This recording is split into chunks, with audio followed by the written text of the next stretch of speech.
Welcome back to our channel Moni Sumar. আমি মনি তোমাদের সামনে নিয়ে চলে গেলাম নতুন একটা ব্লগ ভিডিও। আজকে আছি বাপের বাড়িতে, এখন আছি আমতলায়। আমতলা থেকে এখন ভিডিওটা শুরু করছি। তো যাই হোক, আজকে আমি সকাল সকাল স্নান করে পরে নিয়েছি একটা সুন্দর মায়ের শাড়ি। আর মায়ের শাড়ি পরে আমাকে কিন্তু কেমন সুন্দর লাগছে বলো, মায়ের শাড়ি পরলে কিন্তু অনেকটা সুন্দরই লাগে। তো যেহেতু আমি বাপের বাড়িতে আছি, কোনো রান্না বান্না করতে আপনার তো আমি সেজন্য শাড়িটা পরে সকাল সকাল বসে পড়েছি আমতলায়। ও ভগবান, আমি তাহলে কতটা জ্বালায় আছি ভাবো। দেখেছো দেখেছো ঈশান, আমি কিন্তু সবাইকে বলে দেবো তুমি কিরকম দুষ্টুমি করছো আমার সাথে। এরকম করে, ঠিক আছে, এইরকম করে আমার সাথে ঈশান বলেছে। ঈশান আমাকে বলেছে আমাকে নাকি জ্বালাবে, শুধু আমাকে জ্বালানোর জন্য এই যে ঈশান আছে, ঠিক আছে ঈশান, সবাইকে বলে দেবো আমি। তো যাই হোক, পিসিমণিকে এখন জ্বালানোর জন্য আমাদের ঈশান বাবু লেগে গেছে, ভিডিও করতেই দেবে না ভালো করে। আমি ঈশান বাবু এটা, ঠিক আছে, ঈশান বাবুকে তো সবাই প্রায় ভালোভাবেই চেনো। ঈশান খুব শান্ত ছেলে, ঠিক আছে, কেউ কিন্তু খারাপভাবে বলবে না। ঈশান একদম শান্ত ছেলে, তাই তো।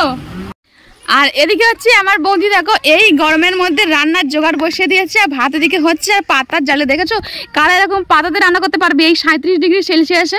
হ্যাঁ, কেউ তো পারবেই না, গ্যাস ছাড়া কেউ করে না। কিন্তু আমার বৌদি পাতার জালে রান্না করে, কাঠও রান্না করে না, একেবারে পাতার জালে করে। ভাত এদিকে বসিয়েছে, এদিকে সবজি কাটা শুরু। আর আজকে রান্না হবে। আর এই খোসাগুলো কি খাওয়াবে নাকি আমাকে? দেখো খোসাগুলো তো যেভাবে কেটে রেখেছো, মনে হচ্ছে আমাকে খোসা খাওয়াবে আজকে। এগুলো বেটে খেলে ভালো লাগবে। এই পটলের খোসা মানে বেটে আজকে খাওয়াবে? হে ভগবান, দেখো আমার বৌদি মানে কি খাওয়াচ্ছে। পটলের খোসা নাকি বেটে খাওয়াবে, কিচ্ছু বাদ দেবে না। তুমি দেখবে, রান্না করে দেবো, খাবে, এখন দেখবে কেমন লাগে। হাই ভগবান, পটলও খাবে, পটলের খোসাও খাবে, কিছু পেলে না, সব রান্না করেই খেয়ে। আমি তো এবারে গেলাম গাইস, কি এখন হবে সেটা এখন দেখার পালা। আমি তো এখন বহুত টেনশনে আছি।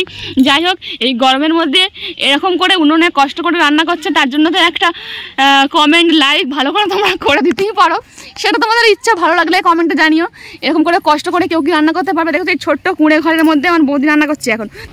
এই যে হলো পটলের খোসা বাটা, আর তারপরে আছে মাছ ভাজা, তারপরে আছে পটল ভাজা, এদিকে আছে শাক ভাজা, এদিকে আছে ভাত, আর এদিকে আছে মাছের ঝোল, কচু আলু দিয়ে একেবারে মাছের ঝোল। তো বৌদি রান্না বান্না একেবারে কমপ্লিট। ভাত নিয়ে বসে পড়লাম, দিয়ে দিয়েছে ভাত, লেবু আর শাক ভাজা, পটল ভাজা, পার্শে মাছ ভাজা। মাছটাকে আমি চিনতে পেরেছি, পার্শে মাছ ভাজা, আর এই যে পটলের ছাল বাটা, পটলের ছাল বাটা, আর এদিকে আছে মাছের ঝোল। এইটা হচ্ছে খেয়ে দেখার পালা, কেমন হয় না হয়। আমি কোনোদিনও খাইনি এটা। এটা কি দিয়েছো? শুকনো লঙ্কা, হ্যাঁ, আর কালো জিরে, পেঁয়াজ আর একটু রসুন। এদিকে দেখি খাটের তলায় গড়াগড়ি খাচ্ছে আম। তা আমগুলো দেখে লেগে গেল লোভ। এবার আমি তো আমগুলো নিয়ে আম বাটা করে খাবো, সেজন্য 3টে আম বেছে বেছে ভালো ভালো দেখে নিয়ে নিলাম। সুন্দর করে নিয়ে নিলাম একটু জল, আর এই যে আমগুলো এখন দিয়ে ধুয়ে নেবো। আম ছাড়িয়ে বসে পড়েছি আম মাখতে। আর আমগুলো কাঁচা কাঁচা আম খুঁজে খুঁজে পেলাম না, একটু হালকা টেস্টের মতন গেছে।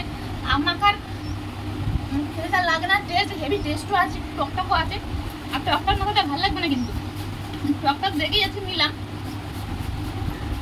আর এক থালা মেখে নিয়েছি, মানে মাখা হয়নি, এখনো পুড়ে নিয়েছি ছাড়িয়ে।